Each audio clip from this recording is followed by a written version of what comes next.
I'm going to start with the overall program goal, which was to create a regional network that will provide support and efficient management of cancer health disparities research, training, and infrastructure programs, which just basically comes down to we want to network all the people who are doing the research, so that way they're talking to each other, they're collaborating, and they're working together. So you get the cross-pollination of ideas, and you get better outcomes clinically, research-wise, etc. It's an integrated approach to cancer research. And we're responsible for the Region 5, which is those states outlined there. This approach is relatively innovative in that usually research networks occur organically, and so a lot of times in the energy sector and in the pharmaceutical sector, they will have cross-collaboration, but it definitely occurs organically within these organizations and between organizations. This is the National Cancer Institute's effort to kind of force this into being. And force may be a little bit of a harsh term, but they're making it happen, and they're doing it less by dint of just time happening and more by, hey, let's make this work. So basic background on the way this has worked financially. You are here. So this is us, citizens paying taxes, and this is where our money goes to, the IRS. So every year, that goes to the president, the president then proposes the budget, goes to Congress, who approves it, who then appropriates money to the National Cancer Institute, who then puts money into the CRCHD, which was the group that's working with Fox Chase, amongst others. So this is an important little thing to be aware of as we're going about this. So the CRCHD basically looks at cancer health disparities research, which is kind of the aim of this whole overall program. So they're working then with this group here. This is the Region 5 basic primary researcher, primary investigator network. And so administratively, it's Fox Chase and Lincoln. Communications and dissemination are responsible by Ohio State and Harvard School of Public Health. And evaluation, Fox Chase and Northwestern, and then Sloan and Temple, which I was quite pleased of, is responsible for training. We'll get into what they're training and all that later. So basically, outcome objectives. So this is kind of the meat and potatoes of why we're doing the project. Number one reason is to reduce cancer health disparities. So that gap between ethnic minorities, income levels, between people who end up acquiring cancer, get screened for cancer, and the treatments of those cancers, that differential. Trying to eliminate that, so that's a measurable goal. The additional quantitative objective is to improve recruitment in clinical trials.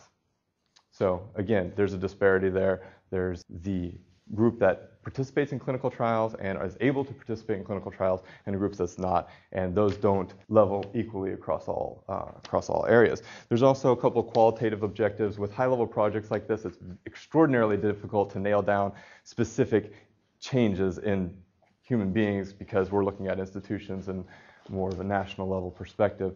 And so just kind of it's nice to have is the fact that it's going to contribute to the next generation of cancer health disparities research and advance the science of cancer health disparities in the region, and this being Region 5. So previous to this program, the basic changes in cancer health disparities were incremental. So you can think of it just like that, a drop in a bucket, a situation where an intervention is conducted, outcomes are measured, and then it's there and it's done, and that's basically where it's been left.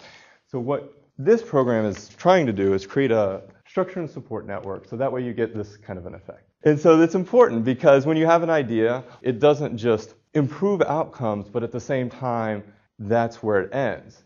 It's able to be transferred, that knowledge, that understanding, and those best practices to other groups and other institutions and other health and other populations, which is absolutely brilliant. All right, so we're looking at fundamentally changing the way the system works, and in the process, lessen the burden on the communities that are most affected. So, process flow. Again, going back to this whole model. Health disparities, right? So connecting the health disparities with the "you are here" marker, that's the question. And so that's kind of what we've been working on, or what I've been working on within this project to be able to manifest some actual impact and process objectives.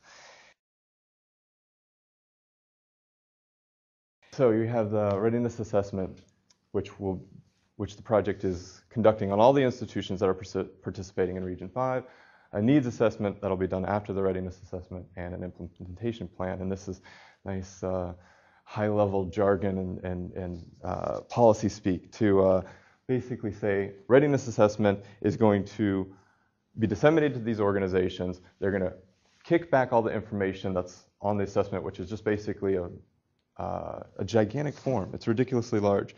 There's 6 topic areas: biomedical informatics, biospecimens and biobanking, clinical trials, emerging technology, training, communication, and dissemination.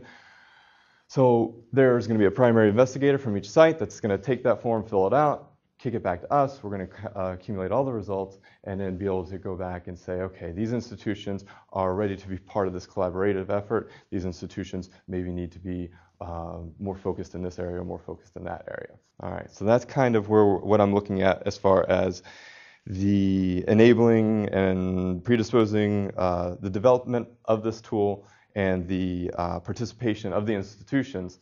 What I have identified as the enabling and predisposing factors. Now there's a second part to that, which is the needs assessment, which also goes into those enabling and predisposing factors.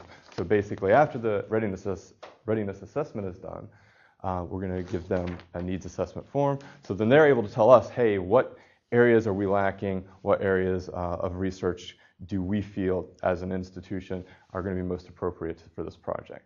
I'm trying to get this down into one formative language. All right, the implementation plan is the last little piece, and that is after they've given us the needs assessment, then based on that needs assessment, we're going to create an implementation plan that allows these institutions to then cross-collaborate. And that is going to be that key ingredient that's still part of the question mark as far as what is this actually going to look like. Obviously, there's going to be an online component to it because when you have research institutions from state to state, there's not readily available to just jaunt on over. And so it'll be heavily weighted into online technology. It'll be heavily weighted into emerging technologies. And so this implementation part is what is more of the reinforcing factors, because once we've gotten to that point, there's basically a provision that says, after we've implemented, you as an institution are then able to participate in elective opportunities, as the way the NCI couched it, basically meaning you get further grant work for playing ball in stage 1, which is always a good thing because, I think the collaborative philosophy is a good one and is pretty sound. And so we're just kind of taking that as an assumption and in the hopes that these institutions will then be able to take advantage of it. So we provide the playground and they will hopefully play. And so the timeline, so we're looking at October of 2009 was when the infrastructure part of it became initiated. And so that's when we started laying out the roles and responsibilities for the institutions within Region 5. May of 10, we'll be doing needs assessment. We're currently going through the readiness assessment now. It's going to be next month that it'll be given back to us, and then we'll begin digesting those results at that time. And then sometime around September of this year, we'll begin the implementation plan. And ideally, it's going to be ongoing and sustainable implementation, so that way this doesn't fall prey to the same fatigue that a lot of other programs end up in the same kind of bucket. Promoting sustainability within not only the cancer research model, but within this program as well.